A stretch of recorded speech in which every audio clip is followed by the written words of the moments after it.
रात्री एक रील पाहिली बा. त्या रील मध्ये सांगे की जो सकाळी लवकर उठते म्हणजे तो आयुष्यात पुढे जाते म्हणते. मग काय उठला ना तुमचा भाऊ सकाळी 5:30 वाजता. जीवर तर येत जाय पण काय करता उठलो. मग ह्या निर्मलने म्हटलं की कार्तिकला आवाज येतोय पण मी म्हटलं मांजराची फायटिंग पाहतो म्हटलं. मग काय मांजरीच्या फायटिंग मध्ये आला ना आपला डॉगी डान्स. सारे दानोफान झाले. मग काय आम्ही तिघं एका गाडीवर बसलो बड्यापैकी. मग काय निघालो. पा सकाळी सकाळी मावणे लहान लहान पोट्टे सकाळी उठते पा. मग इथं आलो आम्ही एका स्पॉटवर आलो. तिथं तर काय खतरनाक थंडी गंडी हवा लागत होती एकच नंबर बड्यापैकी. मग काय आईले सोडून दिलं. मग निघालो रस्त्याने निघालो. तुम्ही म्हटलं मेल्यातही जाऊ म्हटलं काय काय पाहून घ्या म्हटलं. रात्री तर जायला भेटत नाही म्हटलं तसंच पाहून घ्या म्हटलं. मग काय मोजका कुवा हे ते पाहिलं. मग आलो आरटीओच्या कामासाठी.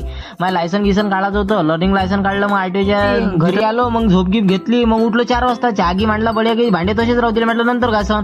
मग म्हटलं कपडे काढून घ्या म्हटलं. कपडे तर अरे बापरे काय सांगता. ऊन तर अशी होती की पुरी चड्डी एवढी कडक झाली माहिती काय सांगता. एवढी खतरनाक ऊन होती. मग काय आंघोळ केली बड्यापैकी थंड्या पाण्यानं. मग काय जॉबसाठी तयार झालो निघालो मग जॉबसाठी.